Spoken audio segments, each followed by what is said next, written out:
শুভ সকাল বন্ধুরা। বিকেলবেলায় এই খাবারের কৌটোটা নিয়ে এসেছিল, তখন থেকে মন পড়ে আছে কখন হচ্ছে কি চা করব আর এই খাবারটা খাবো।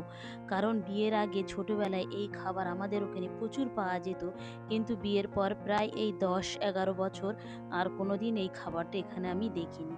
তাই আজকের এটা দেখে মনটা খুশিতে ভরে গিয়েছে, কিন্তু খালি অপেক্ষায় ছিলাম কখন সন্ধ্যা হবে আর চার সঙ্গে এই খাবারটা খাবো। চার সঙ্গে এই খাবারটা খেতে কিন্তু বেশ মজা লাগে। আগে সাইজে অনেকটা বড় ছিল, কিন্তু এখন অনেকটা ছোট করে দিয়েছে। চলুন রাতে ওর আব্বুর জন্য একটু ওটস রান্না করব, আর কিভাবে রান্না করি চলুন আপনাদেরকেও দেখাবো। সঙ্গে দেখছি একটা চিপসের প্যাকেট নিয়ে এসেছে, কারণ মেয়েটা তো বাড়িতে এসেছে, নিশ্চয়ই ও বলে দিয়েছিল ওর আব্বুকে, তাই ওর জন্য ওই চিপসের প্যাকেটটা নিয়ে এসেছে। আর ছেলে তো অন্য খাবার খাবে, ওর দরকার আইসক্রিম কিংবা কোনো মিষ্টি জাতীয় খাবার।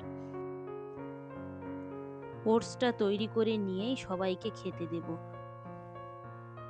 আর এটা রান্না করতে কিন্তু বেশ একটা সময় লাগে না, খুব তাড়াতাড়ি হয়ে যায়। এই দেখুন না, অল্প একটু জল দিয়েছিলাম, জলটা একটু গরম হয়ে যেতেই আমি ওটসগুলো দিয়ে দিয়েছি, দিয়ে একটু ভালো করে ফুটে আসতে লবণ দিয়েছি, আর সবার শেষে ফুটিয়ে রাখা যে দুধগুলো ছিল সেই দুধগুলো দিয়ে দিয়েছি। এটাকে অনেক রকমভাবে খাওয়া যায়, এক এক দিন এক এক রকমভাবে আপনাদের সঙ্গেও শেয়ার করব। চলুন আজকের এইভাবে আপনাদেরকেও দেখাই। একদম পুরো পায়েসের মতোই দেখাচ্ছে, দেখুন। বাড়িতে আজকের ডালিম ছিল না, আজকের আপেল আর খেজুর ছিল। চলুন এটা দিয়ে আমি ওটসটাকে পরিবেশন করব। ওই সাইডে তো ওটস রান্না করা হয়ে গিয়েছে, এবার এই ফলগুলো কেটে নেব। একটা বড় সাইজের আপেল নিয়েছিলাম, এই দেখুন না, কাটার পরেই দেখছি ভিতরেরটা নষ্ট হয়ে গিয়েছে। অল্প করে যে সাইড থেকে নেওয়া যায় চলুন নিয়ে নিই। অন্য আর আপেল আমি আর কাটবো না, যেটোকা ভালো আছে সেটোকা আমি ছোট ছোট করে এইভাবে কেটে নিচ্ছি।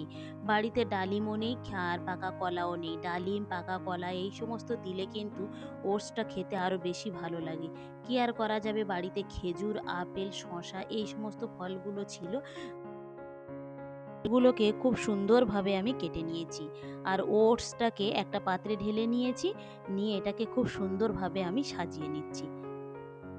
এখানে যদি বা পাকা কলা আর ডালিমটা থাকতো তাহলে কিন্তু সাজাবার পরে ওটাকে দেখতে আরো বেশি ভালো লাগতো। যাই হোক, যেটা নেই সেটা নিয়ে মন খারাপ করার কোনো দরকার নেই। অন্য আর একদিন ওই সমস্ত ফল দিয়ে আবার ওটস রান্না করা হবে।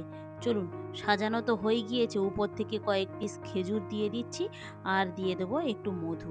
অনেকে মধু পছন্দ করে না, তারা মধু না দিয়েও খেতে পারেন। এটা কিন্তু খুব স্বাস্থ্যকর খাবার।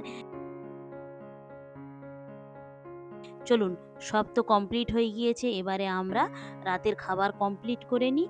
ভিডিওটা তাহলে এখানেই শেষ করছি। ভালো থাকবেন, সুস্থ থাকবেন, আর ব্লগটি কেমন লাগলো অবশ্যই জানাবেন। ভালো লাগলে একটা সাবস্ক্রাইব করে দেবেন।